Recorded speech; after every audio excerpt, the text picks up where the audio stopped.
प्यारे बच्चों नमस्कार। चलिए ठीक है, तो आज हम आपके बीच बात करने वाले हैं इंस्टॉलमेंट का, है ना, चक्रवृद्धि ब्याज में किस्तों वाला प्रॉब्लम का, है ना, जो बनाने में मुश्किल से 1 सेकंड का वक्त आप लेंगे। ठीक है, ये मैंने बोला है। ओके, अगर 1 सेकंड में नहीं बनता है तो आज के बाद मेरा वीडियो आप नहीं देखेंगे। ओके, लेकिन अंत तक बने रहना है। ठीक है, अंत में बेसिक तरीका भी हम बताएंगे कि ये कैसे हुआ, ये भी बताएंगे। चलिए, ये कहता है, इसका पहला क्वेश्चन कहता है कि एक बिल्डर द्वारा उधार ली गई राशि का 4% वार्षिक चक्रवृद्धि ब्याज की दर से 2 वर्ष के अंत तक 2550 रुपया की राशि को 2 बराबर वार्षिक किस्तों में चुकाया जाना है। तो आपको बताना है कि प्रत्येक किस्त का मान क्या होगा, प्रत्येक किस्त का मान क्या होगा, ये आपका क्वेश्चन है ना। यहां पे आपके लिए 4 ऑप्शन दिया है। पहला है 1352, दूसरा ऑप्शन आपका दिया है 1377 और तीसरा ऑप्शन आपका दिया है 1275 और चौथा ऑप्शन आपका दिया है 1283।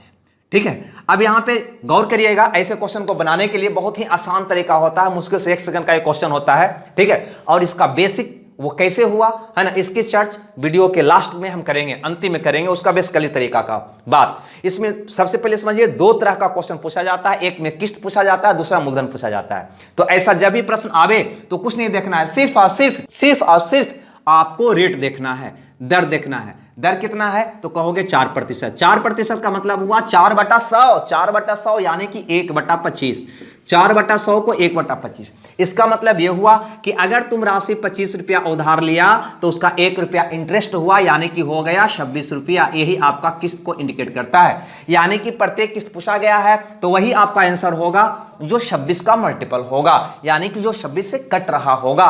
चेक कर लो ना कि 26 से चारों ऑप्शन में से कौन कट रहा है। अरे 26 से कटने का मतलब जो संख्या 13 और 2 दोनों से कटे वही तो 26 से कटेगा, है ना। तो सबसे पहले छोटा संख्या 2 है, 2 से चेक करो तो 2 से ए नहीं कटेगा, सिर्फ और सिर्फ 2 से ए कटेगा। आपका उत्तर कौन हो जाएगा, ए हो जाएगा। नहीं, रुक जाओ, बहुत सारे विद्यार्थियों को मन में लग रहा होगा कि आप बनावटी ऑप्शन डाले हो। नहीं, बहुत सारे लड़का को लग रहा होगा बनावटी ऑप्शन। नहीं, बनावटी नहीं है, ये एग्जाम का क्वेश्चन है। और अगर बाई चांस 2 ऑप्शन मिलने वाला भी मिल जाएगा तो हमको बाल बाका भी नहीं होगा, समझा, है ना। अगर वैसा स्थिति आ जाए तो कुछ नहीं करो, इसका सिर्फ वर्ग करो। 26 का वर्ग क्या होता है, 676, है ना। अगर 26 का 2 मल्टीपल 2 कटने वाला ऑप्शन मिल जाए तो फिर 676 का मल्टीपल देख लो, है ना, उससे कहां बच के जाएगा वो।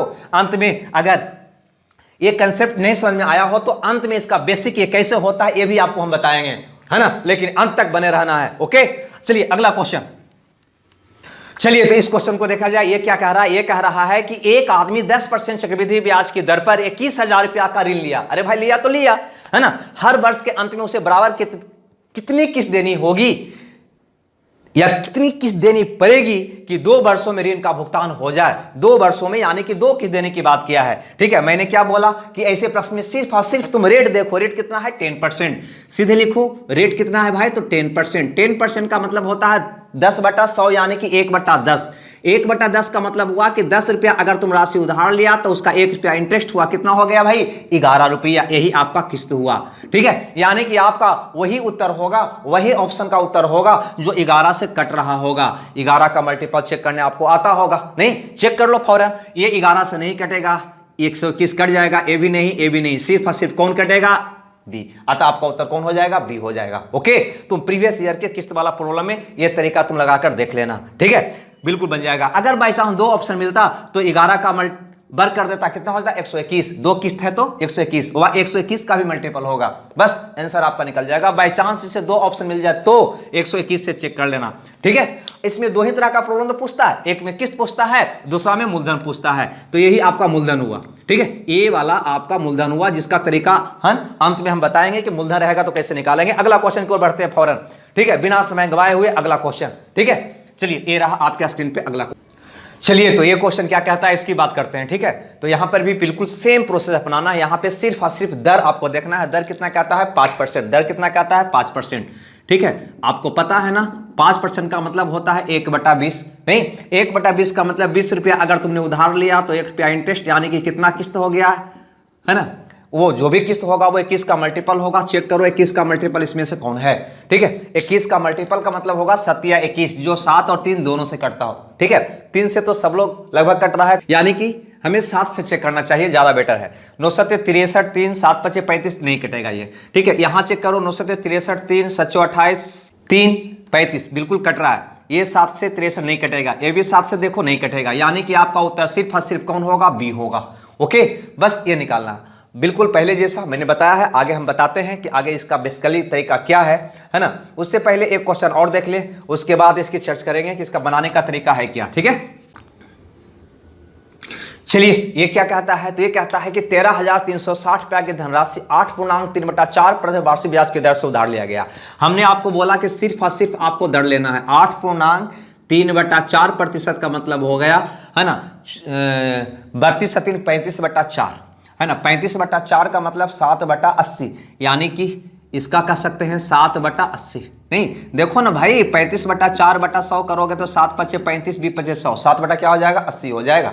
ठीक है, अब 7/80 का मतलब क्या होगा, आप बहुत खूबी समझ रहे होंगे। 7/80 का मतलब होगा कि तुमने 80 रुपया की राशि उधार लिया। कितना की राशि उधार लिया, 80 का, है ना। 7 रुपया इंटरेस्ट, यानी कि कितना हो गया, 87, यानी कि जो भी आपका किस्त रहा होगा वो 87 का मल्टीपल रहा होगा। बिल्कुल यस या नो। ठीक है, तो 87 का मल्टीपल आप चेक कर लें तो 87 बड़ा डिजिट है। तो इसका दो तरीका है। सबसे पहला तरीका है कि 87 का मतलब 29 गुना 3 है ना, जो 29 और 3 दोनों से कटेगा। ठीक है, ऐसे 87 से भी चेक करना बहुत आसान सा लग रहा है हमको ये, है ना। ये 87 से नहीं कटेगा, बाखूबी समझ रहे हैं। अंत में 2 डबल जीरो है ना, बच जाएगा 75, नहीं कटेगा 87 से। इससे कटने के लिए अंतिम में है ना, यहां पे गौर से अगर देखो तो सबके अंत में 9 हमको दिखाई दे रहा है। ठीक है, लेकिन अनुमान अगर लगाया जाए तो तुम बाखूबी जान रहा होगा कि 87 का वर्ग होता है 7569। ये आपको पता है, नहीं पता है तो मैं इसका वीडियो बनाए हुए हूं यूट्यूब पर, आप जाकर देख सकते हैं। ठीक है, यानी कि 87 से कटने वाला संख्या आपको सिर्फ और सिर्फ एक दिखाई दे रहा है, वो है 7569, क्योंकि 87 का वर्ग ही होता है 7569। ठीक है, जब 7569 87 से कटने वाला है तो जब भी अब कटने वाला संख्या मिलेगा तो इससे या तो 87 ज्यादा मिलेगा या कम मिलेगा, है ना। ये 87 कम नहीं है, ये 87 ज्यादा। क्लियर है, आपका उत्तर कौन हो जाएगा, बी हो जाएगा, यानी कि 87 से कटने वाला जो होगा वो आपका आंसर होगा। ओके, चलिए अब हम बात करते हैं कि इसका बेसिकली तरीका आखिर क्या है। ये तो मैंने किस्त का प्रॉब्लम किया, और अगर मूलधन पूछे तो हम कैसे निकालेंगे, अगर उधार ली गई राशि पूछा जाए तो कैसे निकालेंगे। ठीक है, चलिए अब उस पर विचार करते हैं। ओके, तो चलिए ये क्वेश्चन देखिए, इस प्रश्न में गौर से देखो। मैंने बोला था कि 2 ही तरह का प्रॉब्लम आपसे पूछा जाएगा, एक किस्त पूछा जाएगा और दूसरा उधार ली गई राशि पूछा जाएगा। अब हम ले आए उधार ली गई राशि। इसको बनाने से पहले अब बेसिकली तरीका की हम बात करेंगे, ताकि आपको सारी बात समझ में आ जाए कि ये कैसे हो रहा है। नहीं क्लियर है? अरे भाई, आप लोग चाहते हैं अंग्रेजी दवा, होम्योपैथी मेरा चूंकि दवा है, क्या करें, मजबूरी है। हम ऐसा इलाज करते हैं कि जड़ से वो चीज समाप्त हो जाए, है ना। और अंग्रेजी दवा खाने वालों का नेचर होता है ना, कि जितना जल्दी रोग मेरा ठीक हो जाए, भले वो दोबारा लौट के चला आए नहीं, लेकिन मेरा इलाज होम्योपैथी होता है। एक बार पढ़ लेने के बाद, एक बार इलाज हो जाने के बाद दोबारा लौट के आता नहीं है, इसीलिए है ना बहुत कम लोग उसको पसंद करते हैं। नहीं, चलिए आप लोग जैसे, चलिए यहां पे देखिए, कहता है कि 5% की दर से, बिल्कुल सेम प्रोसेस यहां पे चलना है, लेकिन अब बेसिकली तौर पे समझना है। 5% का मतलब क्या होगा, 1/20 होगा, यानी कि 20 रुपया तुम राशि उधार लिया, ये आपका उधार राशि हुआ, यानी कि मूलधन हुआ। तो उसको तुम लौटाओगे कितना, 21 रुपया। यही हम बार बार अभी तक हम बोलते आ रहे थे। अब थोड़ा सा आराम से यहां पे हम समझेंगे पहले, है ना। यहां पे 2 किस्त की बात किया, है ना। कहता है 2 वार्षिक किस्तों में चुकाया जाना है, 2 वार्षिक किस्तों में चुकाया जाना है, यानी कि 2 किस्त कहेगा या 3 किस्त कहेगा, मैक्सिमम 3 ही किस्त कहेगा। 2 किस्त कहा तो इसको डबल करो, मतलब वर्ग करो। 21 का वर्ग क्या होगा, तो कहोगे 441 होगा। इसमें 20 का वर्ग क्या होगा, तो 400 होगा। ये दूसरा वर्ष का, ये पहला वर्ष का किस्त हुआ। ठीक है, लेकिन कहता है 2 समान वार्षिक किस्त में, जब भी वो बात करेगा तो समान वार्षिक किस्त की बात करेगा। तो जो ही समान वार्षिक किस्त की बात करे तो किस्त को बराबर कर लेना। बराबर करने के लिए क्या करोगे, तुम जान रहा है, यहां पे 21 से आपको गुना करना होगा, यहां पे भी 21 का आपका गुना करना होगा, यानी कि यह मूलधन जो होगा 21 दूनी 42, 420 हो जाएगा। और ये वाला तो 400 आपका रहेगा ही रहेगा, यानी कि टोटल उधार ली गई राशि हो जाएगा 820 रुपया, 820 रुपया।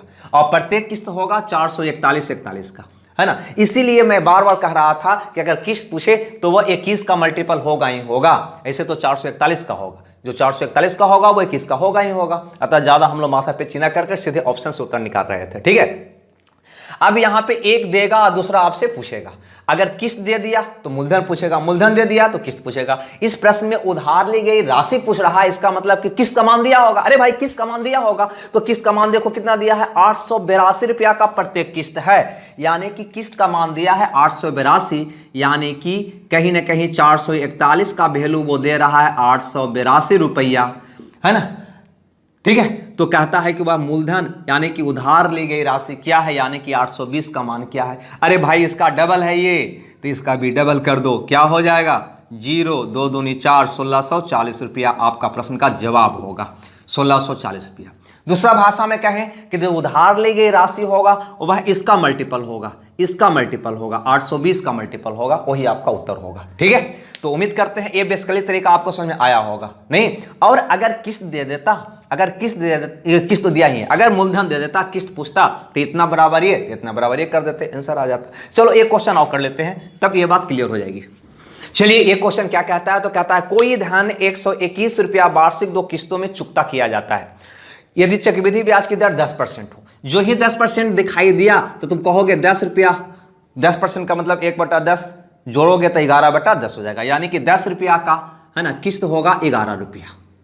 ये तुम आराम से कहोगे, ये तुम्हारा क्या होगा, किस्त होगा, ये तुम्हारा क्या होगा, मूलधन होगा। बार बार बोल रहे हैं, 10% का मतलब होता है 1/10, है ना, यानी कि 10 रुपया का किस्त हो जाएगा 10 से 11। क्लियर, ये जोड़ देना है, 10 1 11। क्लियर, ये बात समझ में आ रहा है आपको। अब यहां पे गौर करो, 2 किस्त में चुकाना है, 2 किस्त कहेगा तो इसका स्क्वायर कर देंगे, तो हो जाएगा 121, इसका स्क्वायर कितना हो जाएगा 100।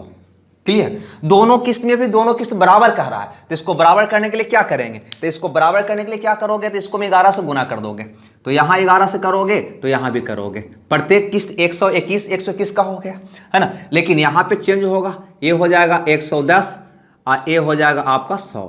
अगर इसको जोड़ेंगे तो ये हो जाएगा 0 1 210, यानी कि 210 रुपया आपका उधार ली गई राशि हुआ, तब प्रत्येक किस्त का मान 21 हुआ। आपका प्रश्न में उधार ली गई राशि पूछा जा रहा है, इसका मतलब किस्त दिया होगा। देखो प्रश्न में कहता है कोई धन उधार लेकर 121 रुपया का वार्षिक 2 किस्तों में चुकाता है। 121 रुपया का किस्त है, यानी कि इसका मान दिया है 121 रुपया, तो उधार ली गई राशि क्या है, यानी कि ये पूछ रहा है। अरे भाई तो 121 का वैल्यू 121, 1 का वैल्यू 1, तो 210 का वैल्यू हो जाएगा 210 रुपया।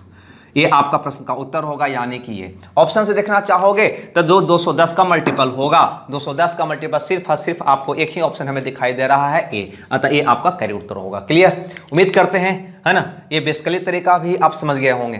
ठीक है, किस्त देगा, मूलधन पूछेगा, मूलधन देगा, किस्त पूछेगा, कुछ नहीं करना है, बस यही फंड आपको अपनाना है, आपका सॉल्व हो जाएगा। उम्मीद करते हैं ये बात आपको समझ में आ गया होगा। ठीक है, अगर आया है तो अपने मित्रों में, अपने फ्रेंडों में, है ना, जरूर शेयर कर देना, है ना, लाइक भी जरूर कर देना, है ना, और अगर कहीं ज्यादा समझ में आया है तो इसका व्यू मिलियन में पहुंचा देना, बस यही तुमसे हम कहेंगे।